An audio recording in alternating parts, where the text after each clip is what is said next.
السلام عليكم ورحمة الله وبركاته. halkan waa TV-ga qaranka anigu waa Raxmiiso Jimcaale qodobadeena waxa ugu waaweyn doorashada 6 kursi oo kamid ah golaha shacabka baarlamaanka federaalka oo maanta lagu doortay magaalada Kismaayo ee xarunta gobolka Jubbada Hoose.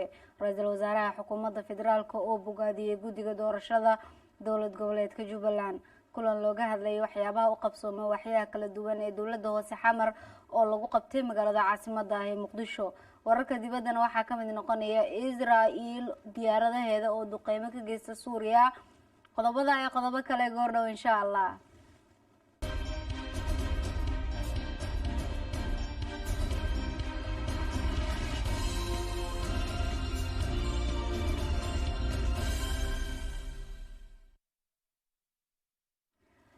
kulanti wanaagsan mar kale warkii oo dhameystiran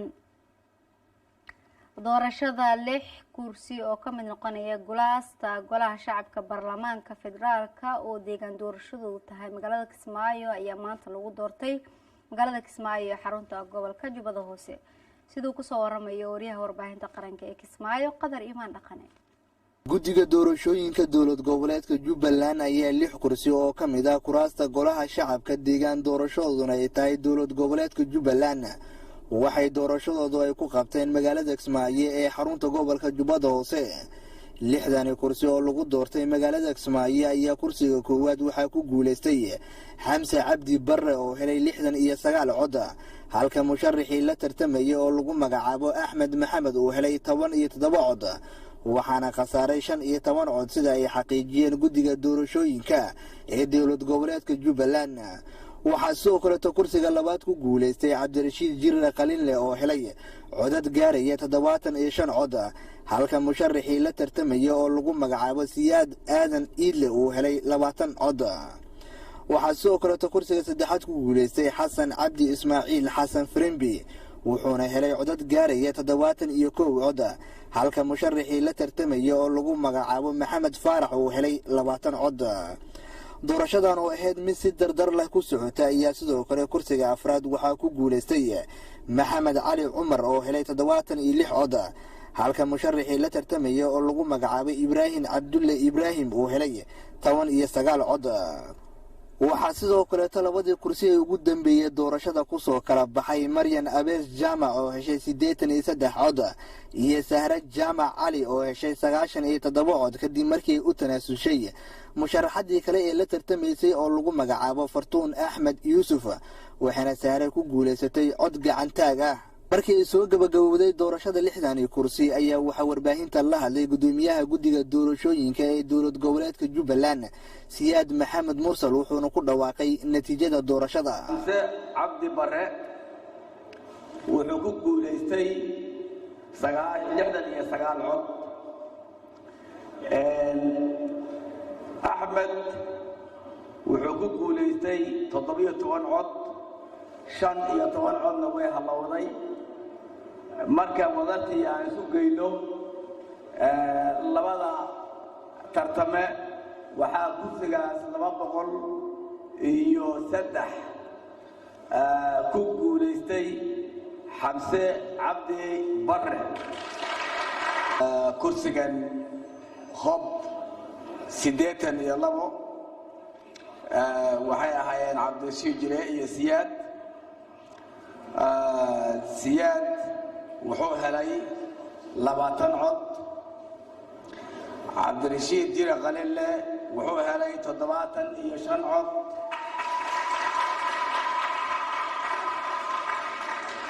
afar codna way halowday. saasay tiradu ku buuxdaa. kursigaas waxaa ku guuleystay Cabdirashiid Jirre Qalinle. qaar ka mid ah musharaxiintii guuleystay oo la hadlay warbaahinta qaranka waxay cabirayaan dareenkooda. waxaan idin ballan qaadayaa inaan si sax ah iyo sidaad iga rajaynaysaan idinku matalo golaha shacabka Soomaaliyeed aniga oo dareenkiina iyo mustaqbalkiinaba insha Allah ta'ala geyn doona madasha ummadda Soomaaliyeed looga arrimiyo.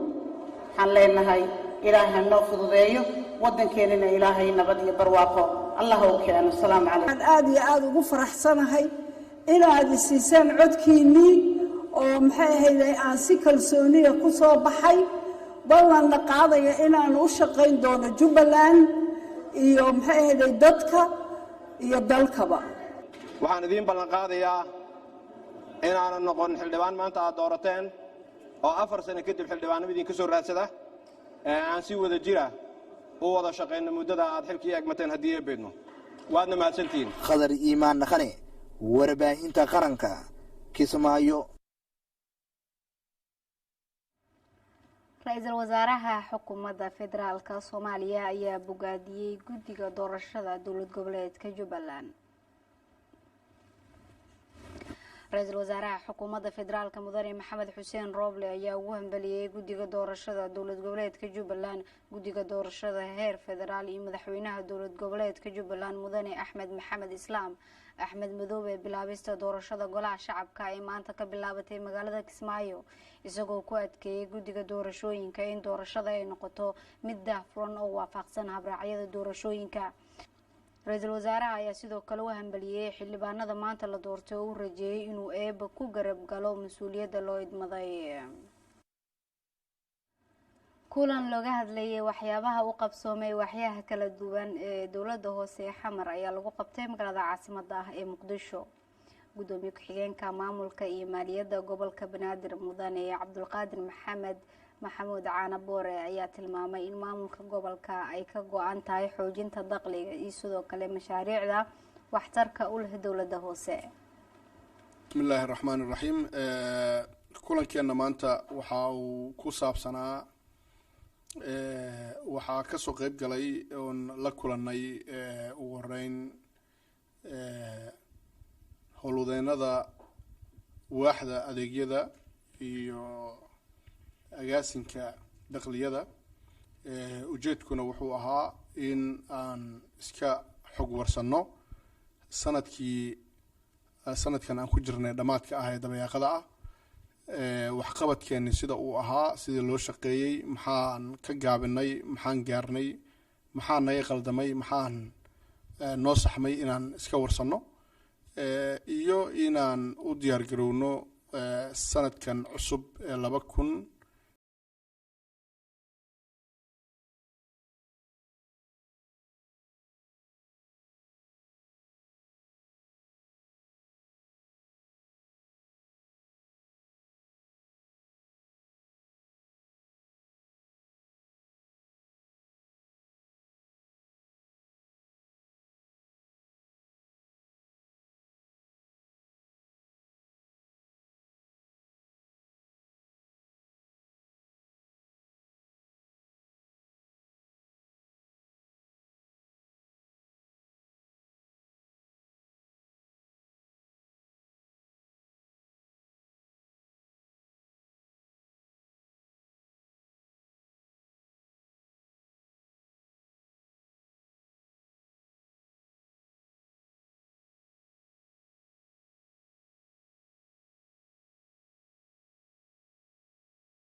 qodobka koowaad waxa weeyaan in si shuruud la'aan ah loo joojiyo xabadda lana kala fogeeyo cid walba oo hubaysan oo amni darro ka abuuri karta goobihii horey loogu dagaalamay. in wada hadal la isugu yimaado muddo 45 cisho ah 35 ayaan kusoo koobnay markaan samaynay xoogaa khalad yar baa dhacay. in laga fogaado isdhexmar kasta oo sababi kara colaad, dil, dhaqdhaqaaq colaadeed, amni darro iyo barakac. magaalada Dhuusamareeb ee xarunta maamulka Galmudug ayaa maanta lagu soo dhaweeyay salaadiin iyo waxgarad ka qayb galaya shir lagu qabanayo Dhuusamareeb. Ugaas Xasan, Ugaas Maxamed, Ugaas Nuur oo kamid ah madax dhaqameedyada Soomaaliyeed ayaa si gaar ah u soo dhaweeyay wafdigan, waxa uu xusay ujeedka ay u yimaadeen Dhuusamareeb ay tahay sidii loo adkeyn lahaa wada dhalashada iyo wada noolaanshaha ummadda Soomaaliyeed. ugaas iyo suldaama soo dhawaada, waxaa timaadeen gurigiinii, waxaa timaadeen dadkiinii, ku soo dhawaada, waa laynka rabaa, waa laynka jecel yahay. waa daalantihiin, salaanta ayay maanta noogu eg tahay. kadibna maaragtay ama biri ahaato ama ka badnaatay waa sheekaysan doonaa oo waa wada hadli doonaa haddii ilaahay yidhaahdo. maanta soo dhaweyntaas iyo salaantaas waaye ku soo dhawaada, waana wada joognaa insha allah. mas-uuliyiin ka tirsan dowladda ayaa waxay ka qayb galeen munaasabad ay ku qalin jebinayeen arday dhameysatay heerka koowaad ee jaamacadda.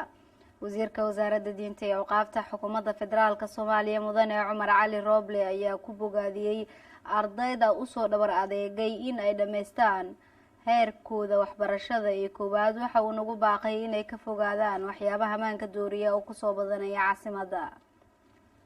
halka aad joogtaan hoos ha uga laabanina, haddaad awooteen hoos ha u laabanina, hore u sii socda. daraasaadul culya ayaa inaan hortaal. markaad cilmigaas aad barataanna waxaan rajaynaynaa oo aad inta hadda aad haysataan iyo inta idinka dhimaanba waxaan rajaynaynaa inaad u shaqaysaan sidaad u horumari lahaydeen dalka iyo dadka.